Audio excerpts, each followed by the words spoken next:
नमस्ते सदा वत्सले मातृभूमे त्वयाहि हिन्दुभूमे सुखं वर्धतोऽहं महामङ्गले पुण्यभूमे त्वदस्ते तदत्वेशकायो नमस्ते नमस्ते।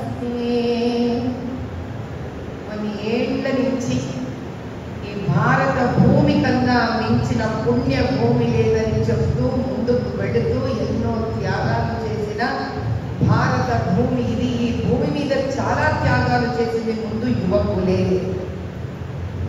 భగత్ సింగ్ లాంటి మహానుభావులు కూడా యువకులుగానే ముందుకొచ్చారు, యువకులుగానే ప్రాణత్యాగాలు చేశారు. కరసేవకులలో కూడా ఎంతో మంది యువకులు దేశం మొత్తం 500 సంవత్సరాలుగా రామచంద్రుడి ప్రాణ ప్రతిష్టాపన కోసము ముందు వెనక ఆలోచించకుండా ఎన్నో త్యాగాలు చేశారు. ఈ రోజుకి శివాజీ మహోత్సవంలో కానీ, హనుమత్ జయంతిలో కానీ, శ్రీరామ నవమిలో కానీ, ఎటువంటి ధర్మ కార్యక్రమంలో కానీ, కోవిడ్లో కానీ, పిల్లలకు అనాథలకు అన్నం పెట్టాలంటే కానీ, ఏది చెయ్యాలన్నా ఒక్క నిమిషం కూడా ఆలోచించుకోకుండా ముందుకు పరిగెత్తుకొని వెళ్ళేది యువకులు మాత్రమే. అటువంటి యువ మోర్చా ఈరోజు నా ముందు కూర్చోను. వీళ్ళు తలుచుకుంటే సునామీనైనా తీసుకొని రాగలరు. ఇప్పుడు అటువంటి ఒక సునామీని తీసుకొచ్చే అవసరం మనందరికీ ఉంది. 40 సంవత్సరాల నుంచి ఏమీ చేయలేదు. మనది మనందరికీ తెలుసు. ఏ రకమైనటువంటి అభివృద్ధి కార్యక్రమాలు చేయలేదు, ఏ రకమైనటువంటి సురక్షను మనకి ఇవ్వలేదు. ఇది చెయ్యకపోగా మన దేవాలయాలకే తాళాలు వేసుకొని కూర్చున్నారు వీళ్ళు. ఇది చెయ్యకపోగా మన యువకులని ఏమైనా పని చేస్తే ఉన్నది లేని కేసులు కూడా బుక్ చేశారు వీళ్ళు. ఇటువంటి వాళ్ళే గో హత్యకు లోనయ్యి వీళ్ళు దాన్ని సంరక్షించే పిల్లలని ఎంతో మందిని చంపేశారు వీళ్ళు. ఇటువంటి అత్యాచారాలకు, దుర్మార్గాలకు ఒక్క నిమిషం కూడా ఆలోచించుకోకుండా ముందుకు వెళ్ళింది ఆ ఇద్దరు అన్నదమ్ములే, అసదుద్దీన్, అక్బరుద్దీన్. వీళ్ళిద్దరిని వెనక చూసుకోకుండా పరిగెత్తించాలి ఇక్కడి నుంచి. ఇట్లా వాళ్ళు 15 నిమిషాలు చిటికలు వేసి అంటారు. ఇట్లా మనకు చిటికలు వేసే అవసరం కూడా లేదు. ఒక్క ఓటు చాలు వీళ్ళని ఇంటికి పంపించడానికి. ఒక్క ఓటు చాలు వీళ్ళని దేశం నుంచి బయటికి తరమడానికి.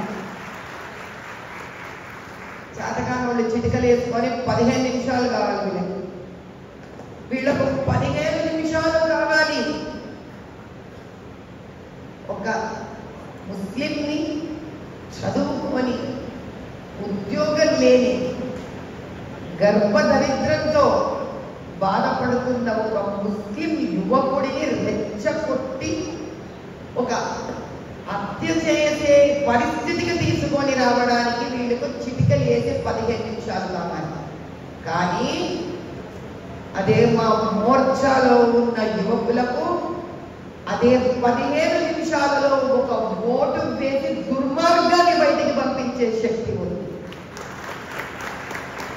15 నిమిషాలలో వాళ్ళు ముస్లిం పిల్లలని భవిష్యత్తు లేకుండా చేస్తారు. అదే 15 నిమిషాలలో మనం దేశానికే భవిష్యత్తునివ్వగలం. ఒక 15 నిమిషాలలో యువకుల జీవితాలను జైలు పాలు చేస్తారు వాళ్ళు. అదే 15 నిమిషాలలో మనం బీదలకు అభివృద్ధిని చూపించగలం. అన్యాయమవుతున్న ఆడపిల్లలకు కొత్త జీవితాన్ని ఇవ్వగలం. నిరుద్యోగులుగా ఉన్న యువకులకు ఉద్యోగాలు ఇప్పించగలం. ఎందుకంటే ఆ 15 నిమిషాలు మనం ఓటేయడానికి వెళతాం కాబట్టి. మోదీ గారు ఏ మంగళసూత్రాలైతే పోతాయన్నారో ఈ 15 నిమిషాలను మనసులో పెట్టుకొని అన్నారు. ఆ మాట గుర్తు పెట్టుకోండి. చిటిక వేసి 15 నిమిషాలలో పోలీసు మేము అప్పుడు చూపిస్తామన్నాడు. ఆ చూపించినప్పుడు ఏమైతుంది? ఎంతో మంది హిందువులు మగపిల్లలు తండ్రులు చనిపోతే మరి మంగళసూత్రాలు తీసేసినట్టు కాదు ఆ స్త్రీల మెడలో నుంచి. దానిని సంరక్షిస్తూ మాట్లాడారు మోదీ గారు. ఎందుకని? ఈ అక్బరుద్దీన్ అసదుద్దీన్ వీళ్ళిద్దరికి పని లేదు, పాట లేదు. వీళ్ళది ఒకటే పని, అందితే జుట్టు అందుకుంటే కాళ్ళు. మెడ ఉంచుకొని కాషాయ కండువా కప్పించుకుంటాడు ఈ దినం వచ్చి మన దగ్గరికి. కానీ ఇదే మనము కాషాయం మెడలో వేసుకొని పండుగలు జరుపుకుంటే మజా చేసిండు మన ఆ దినం. మరి ఈ రోజు మెడ ఉంచుకొని నువ్వు కాషాయం వేయించుకుంటేవా అంటే నువ్వు గొప్పేసుకున్నట్టే కదా. ఇక మా చేత కాదు, మేము కాషాయానికి అప్పచెప్తాం దేశాన్ని, ఇక మీరు వేసుకోండి. ముస్లింలకు ఏం చెప్తుండే? ఇక మర్చిపోండి, కాషాయం గుర్తుపెట్టుకోండి మీరు, ఇక సైలెంట్ చెప్తున్నాను మీకు, కాషాయం ఓటేసుకోండి అని చెప్తున్నాడు ఆయన. చివరికి మెడలు వచ్చిస్తాం, కాషాయ కండువాలు వేపిస్తాం, మీతో కాషాయ జెండాలు కూడా ఎగిరేసేటట్టు చేస్తాం. మేము సబ్కా సాత్ సబ్కా వికాస్, ఇదేనే ఒక పెద్ద మనసున్న కర్మయోగి ప్రధానమంత్రిగా ఆయన అన్నాడేదయ్యా, దేశం 4 శక్తుల వల్ల నలుగురిని గొప్పగా ధైర్యవంతులుగా అభివృద్ధి చేసే దేశం ముందుకెళ్తుంది. దళితులు, స్త్రీలు, రైతులు, యువకులు. అటువంటి యువకులు మీరందరూ. ఇదే మన హైదరాబాద్ పార్లమెంట్ నియోజకవర్గం కూడా అద్భుతంగా ఒక ఇండస్ట్రియల్ సెంటర్ అవ్వాలి, ఒక మ్యానుఫ్యాక్చరింగ్ యూనిట్ కి సెంటర్ అవ్వాలి, ఐటీకి సెంటర్ అవ్వాలి. ఇక్కడ మాల్స్ రావాలి, ఇక్కడ ఫ్లైఓవర్స్ పడాలి, ఇక్కడ పిల్లలు కూడా అద్భుతంగా పై చదువులు చదవాలి. 40 ఏళ్లగా ఇలాంటి ఒక కాన్స్టిట్యుయెన్సీ ఉందని కూడా ఎవరికీ తెలియకుండా అలా బహిష్కరించినట్టు పడేశారు ఈ కాన్స్టిట్యుయెన్సీ. ఎందుకని? ఈ దుర్మార్గుడి అత్యాచారాల వల్ల ఎక్కడ ఒక పద్ధతి లేదు, పాడు లేదు. ముస్లింలు దొరికితే ముస్లింలు నడగొక్కుతాడు, హిందువులకు దొరికితే హిందువుల్ని జైలు పాలు చేస్తాడు.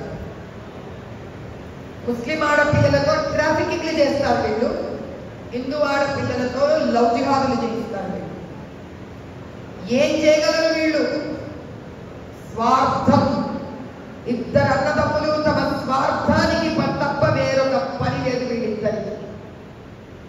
వీళ్ళు కనుక ముస్లింల కోసం పని చేస్తుంటే ఎందుకు Shia community, Ahmadi community, Bohra community, దాని తర్వాత నీకు ఆఖా కమ్యూనిటీ ఎందుకు బాధపడుతుంటారు వీళ్ళందరూ? ఎన్ని ఆశుకాలాలు విరగొట్టి వీళ్ళు వాళ్ళ స్వార్థానికి బిల్డింగులు లేపుకున్నారు తెలుసా నీకు? 15,000 ఎకరాలు ఉన్నాయి వక్ఫ్ ప్రాపర్టీ. ఇప్పుడు కనీసము 13,000 తినేశారు వీళ్ళిద్దరు కలిసి, బీఆర్ఎస్ తో కాంగ్రెస్ తో కలిసి. అటు వాళ్ళు సుఖపడలేదు.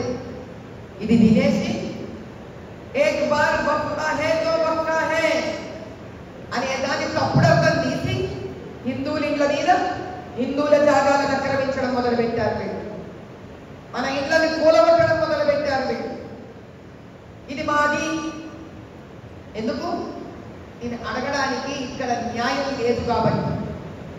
ఒకసారి బీఆర్ఎస్ ఉంటే బీఆర్ఎస్ కొత్తులైతారు వీళ్ళు, కాంగ్రెస్ ఉంటే కాంగ్రెస్ కొత్తులైతారు వీళ్ళు.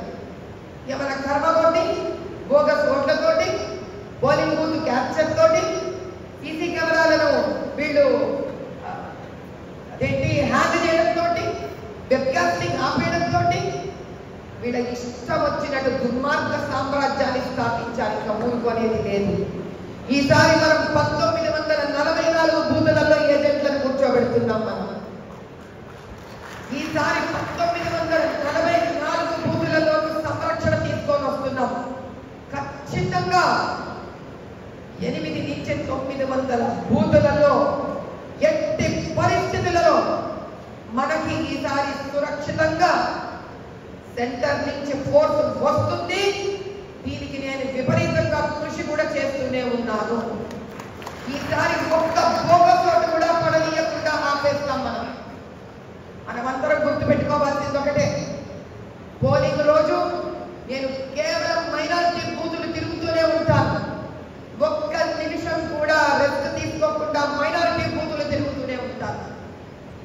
ప్రతి ఒక్కరు కూడా ఒక సైన్యమై విజృంభించాలి, ఒక హనుమంతుడై విజృంభించాలి. గుర్తుపెట్టుకోండి, రామచంద్రుడికి కూడా అయోధ్య నుంచి సైన్యం రాలేదు రావణాసురుడిని చంపడానికి. వానర సైన్యం మాత్రమే ముందుకొచ్చింది రావణాసురుడిని చంపడానికి. ఆ వానర సైన్యమే మీరందరూ. ఈ యుద్ధం మనం గెలిచిపోయాము. కానీ ఒక చదువుకున్న పిల్లవాడు ఏదైతే వీడు పరీక్ష పాస్ అయిపోతాడు, వీడి గోల్డ్ మెడల్ వస్తుంది అని చుట్టుపక్కల వాడన్నా కూడా వాడు చదువుతూనే ఉంటాడు. పరీక్ష రాసే రోజు వరకు వాడు చదువుతూనే ఉంటాడు. కాబట్టి ఎక్కువ కాన్ఫిడెన్స్ లో వెళ్ళకుండా ప్రతి ఒక్కరూ దయచేసి ప్రాంతాలను, బస్తీలను, సందులను, 100 ఇళ్లను ఎంచుకోండి. ఈ రోజు నేను చార్మినార్లో ఒక పోలింగ్ బూత్ 176 పోలింగ్ బూత్ కి 20 మందిని పంపించాను.